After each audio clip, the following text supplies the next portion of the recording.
Friends, welcome back to ಜಾನು ಅಪ್ಡೇಟ್ಗೆ ಸ್ವಾಗತ. ಹೇಳ್ತಾ ನೋಡಿ, ಗಿಲ್ಲಿ ಮನೆಗೆ ಕಾವ್ಯ ಅವರು ಎಂಟ್ರಿ ಕೊಟ್ಟಿದ್ದಾರೆ. ಯಾಕೆ ಸಡನ್ ಆಗಿ ಎಂಟ್ರಿ ಕೊಟ್ಟಿದ್ದಾರೆ, ಫುಲ್ ಡೀಟೇಲ್ಸ್ ನೋಡೋಣ ಬನ್ನಿ. ಇಲ್ಲಿ ಗಿಲ್ಲಿ ಅವರು ಕಾರ್ ತೆಗೆದುಕೊಂಡು ಒಂದು ಸಿಹಿ ಸುದ್ದಿಯನ್ನು ಇವಾಗ ಕಾವ್ಯ ಅವರಿಗೆ ಹೇಳಿರ್ತಾರೆ, ಫೋನಲ್ಲಿ ಹೇಳಿರ್ತಾರೆ. ಆ ಒಂದು ಸರ್ಪ್ರೈಸ್ ಖುಷಿ ಗುಡ್ ನ್ಯೂಸ್ ಅಂತಂದು ಕೊಟ್ಟಿರ್ತಾರೆ. ಗಿಲ್ಲಿ ಅವರು ಕಾಲ್ ಮಾಡಿ ನನಗೆ ಇವಾಗ ಬಿಗ್ ಬಾಸ್ ವಿನ್ ಆದ ತಕ್ಷಣ ಕಾರ್ ಬರ್ತಿತ್ತಲ್ವಾ, ಇವಾಗ ಬಂದಿದೆ ಅಂತಂದು ಹೇಳಿದಾಗ ಕಾವ್ಯ ಅವರು ಇಲ್ಲಿ ಅವರ ಒಂದು ಮನೆಗೆ ಬಂದಿರ್ತಾರೆ. ಮನೆಗೆ ಬಂದ್ಬಿಟ್ಟು ಎಲ್ಲ ಖುಷಿ ವಿಚಾರ ಹೇಳ್ತಾ ಇರ್ತಾರೆ. ಅವರ ಅಪ್ಪ ಅಮ್ಮ ಕೂಡ ಹೇಳ್ತಾ ಇದ್ದಾರೆ. ಹಾಗೆ ಕಾವ್ಯ ಅವರು ಕೂಡ ಬಂದಿರ್ತಾರೆ. ಬಂದು ಗಿಲ್ಲಿ ಮನೆಗೆ ಬಂದುಬಿಟ್ಟಿರ್ತಾರೆ. ಬಂದು ಎಲ್ಲರ ಜೊತೆ ಮಾತಾಡಿ ಎಲ್ಲ ಕಾಮಿಡಿ ಮತ್ತು ಮಾತುಕತೆ ಕೂಡ ಆಗುತ್ತೆ. ಹಾಗೆ ಇಲ್ಲಿ ಗಿಲ್ಲಿ ಅಪ್ಪ ಅಮ್ಮನೂ ಕೂಡ ತುಂಬ ಖುಷಿ ಪಡ್ತಾರೆ.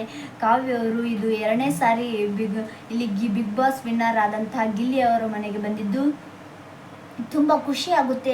ಎಲ್ಲರೂ ಕೂಡ ಸೆಲೆಬ್ರೇಟ್ ಮಾಡ್ತಾರೆ, ಊಟ ಮಾಡ್ತಾರೆ, ಅವ್ರ ಜೊತೆ ಸಂತೋಷದಿಂದ ಮಾತು ಕೂಡ ಆಡ್ತಾರೆ. ಗಿಲ್ಲಿ ಅವರು ಅವರನ್ನು ಕರ್ಕೊಂಡ್ಬಂದು ಎಲ್ಲ ಊಟ ಉಪಚಾರ ಮಾಡ್ತಾರೆ. ಹಾಗೆ ಗಿಲ್ಲಿ ಅಪ್ಪ ಅಮ್ಮನೂ ಕೂಡ ಹೇಳ್ತಾರೆ, ಇನ್ನೂ ಸಾಕಷ್ಟು ಮಟ್ಟಿಗೆ ಬೆಳೆಯಲಮ್ಮ, ನಿನ್ನ ಆಸೆಯನ್ನು ಕೂಡ ಈಡೇರಲಿ, ನೀನು ಏನು ಕನಸು ಕಂಡಿದೆಯಲ್ಲ ಅದೆಲ್ಲ ಈಡೇರಲಿ ಅಂತಂದು ಗಿಲ್ಲಿ ಅವರ ಅಮ್ಮ ಹೇಳ್ತಾರೆ.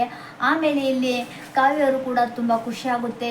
ಗಿಲ್ಲಿನೂ ಕೂಡ ತುಂಬ ಕಷ್ಟಪಟ್ಟು ಬೆಳೆದಿದ್ದಾನೆ. ಇವಾಗ ಅವ್ರನ್ನ ಒಂದು ಕನಸು ಇವಾಗ ಎಲ್ಲ ನನಸಾಗ್ತಾ ಇದೆ ಅಂತಂದು ಗಿಲ್ಲಿನೂ ಕೂಡ ಕೊಂಡಾಡ್ತಾರೆ ಕಾವ್ಯವರು.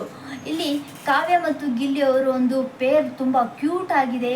ಅವರೊಂದು ಪೇರ್ ನೋಡಿದರೆ ಇಡೀ ಕರ್ನಾಟಕ ಜನರೇ ಹೇಳ್ತಾ ಇದ್ದಾರೆ, ಗಿಲ್ಲಿ ಮತ್ತು ಕಾವ್ಯ ಅವರು ಯಾವಾಗ ಮದುವೆ ಆಗ್ತಾರೆ ಅಂತಂದು ಎಲ್ಲರೂ ಕೂಡ ಕೇಳ್ತಾ ಇದ್ದಾರೆ. ನಾವು ಕೂಡ ಕಾತುರದಿಂದ ಕಾಯ್ತಾ ಇದ್ದೀವಿ, ಆ ಒಂದು ಗಳಿಗೆ ಯಾವಾಗ ಬರುತ್ತೆ ಅಂತಂದು. ಹಾಗೆ ಇಲ್ಲಿ ನೋಡಿ, ಕಾವ್ಯ ಅವರು ಕೂಡ ಹೇಳ್ತಾ ಇದ್ದಾರೆ, ನಾನು ಇವಾಗ ಮದುವೆ ಬಗ್ಗೆ ಮಾತುಕತೆ ಆಡೋಕೆ ಇಷ್ಟ ಇಲ್ಲ. ಯಾಕಂದರೆ ನನ್ನ ಕರಿಯರು, ನಾನು ಇನ್ನೂ ಸಣ್ಣೋಳಿದ್ದೀನಿ. ನಾನು ಏನಾದರೂ ಅಚೀವ್ ಮಾಡಿದ ಮೇಲೆ ನಾನು ಒಂದು ಡಿಸೈಡ್ ತೊಗೊತೀನಿ, ಆವಾಗ ನಾನು ಮದುವೆ ಬಗ್ಗೆ ಮಾತಾಡ್ತಾನೆ. ಇವಾಗ ನಾನು ಆ ಮದುವೆ ಬಗ್ಗೆನೇ ತಲೆ ಕೆಡಿಸ್ಕೊಳೋದಿಲ್ಲ ಅಂತಂದು ಕಾವ್ಯ ಅವರು ಸ್ಪಷ್ಟನೆ ಕೊಟ್ಟಿದ್ದಾರೆ. ಗಿಲ್ಲಿ ಅವರು ಮಾತ್ರ ಇಲ್ಲಿ ಮನಸ್ಸಲ್ಲಿ ಕಾವ್ಯರಿಗೆ ಇಲ್ಲಿ ಸ್ಥಾನ ಕೊಟ್ಟಿದ್ದಾರೆ. ಬಟ್ ಕಾವ್ಯ ಅವರು ಒಪ್ತಾ ಇಲ್ಲ, ಯಾಕೋ ಅಂತಂದು ಗೊತ್ತಾಗ್ತಿಲ್ಲ.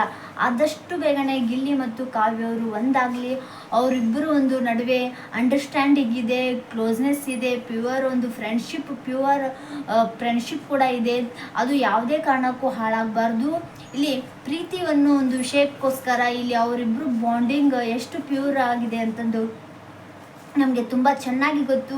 ಆದಷ್ಟು ಬೇಗನೆ ಅವರು ಮದುವೆ ವಿಷಯ ಬಗ್ಗೆ ಅವರೇ ಒಂದು ನಿರ್ಧಾರ ತೆಗೆದುಕೊಂಡ್ರೆ ಒಳ್ಳೆಯದು. ಹಾಗೆ ಇಲ್ಲಿ ನೋಡಿ, ಕ್ವಾಟ್ಲೆ ಕಿಚನ್ನಲ್ಲಿ ಕೂಡ ಇವಾಗ ಎಂಟ್ರಿ ಕೊಡ್ತಾ ಇದ್ದಾರೆ. ಕಾವ್ಯ ಅವರು ಬರ್ತಾ ಇದ್ದಾರೆ ಅಂತಂದು ಹೇಳ್ತಾ ಇದ್ದಾರೆ. ಆದರೆ ಇವರು ಬರ್ತಾರಾ ಅಥವಾ ಇಲ್ಲ ಅಂತ ಗೊತ್ತಾಗ್ತಿಲ್ಲ. ಸೂರಜ್ ಮತ್ತು ರಕ್ಷಿತಾ ಅವರು ಕ್ವಾಟ್ಲೆ ಕಿಚನ್ನಲ್ಲಿ ಎಂಟ್ರಿ ಎಂಟ್ರಿ ಕೊಡ್ತಾರೆ ಅಂತಂದು ಕನ್ಫರ್ಮ್ ಬಂದಿದೆ. ಕಾವ್ಯ ಅವರು ಗಿಲ್ಲಿ ಅವರು ಬರ್ತಾ ಇದ್ದಾರೆ ಅಂತಂದು ಸುದ್ದಿ ಬರ್ತಾ ಇದೆ. ಬಟ್ ಗಿಲ್ಲಿ ಅಂತೂ ಯಾವುದೇ ಕಾರಣಕ್ಕೂ ಕ್ವಾಟ್ಲೆ ಕಿಚನ್ಗೆ ಬರಲ್ಲ. ಕಾವ್ಯವರು ಕೂಡ ಬರ್ತಾರೆ ಅಂತಂದು 2020 ಹೇಳ್ತಾ ಇದ್ದಾರೆ. ಹಾಗೆ ಇಲ್ಲಿ ಕಾವ್ಯವರು ಬಂದರೆ ಎಲ್ಲರಿಗೂ ಖುಷಿ ಅಂತಾನೆ ಹೇಳ್ಬೋದು. ಸೂರಜ್ ಮತ್ತು ರಕ್ಷಿತಾ ಅಂತರೂ ಫುಲ್ ಕಾಮಿಡಿ ಮಾಡ್ತಾ ಎಲ್ಲರನ್ನೂ ಮನರಂಜಿಸ್ತಾ ಇರ್ಬೋದು. ರಕ್ಷಿತಾ ಶೆಟ್ಟಿ ಅಂತರೂ ಕೂಡ ಅವರು ಪಟ್ಪಟ ಅಂತಂದು ಮಾತಾಡಿ ಇಡೀ ಎಲ್ಲ ಒಂದು ಕರ್ನಾಟಕ ಜನರ ಮನಸ್ಸನ್ನೇ ಗೆದ್ದಂಥ ರಕ್ಷಿತಾ ಶೆಟ್ಟಿ ಅವರು ಕೂಡ ತುಂಬ ಆಟ ಆಡಿದ್ದಾರೆ. ಹಾಗೆ ಅವರು ಕೂಡ ಕಷ್ಟಪಟ್ಟಿದ್ದಾರೆ.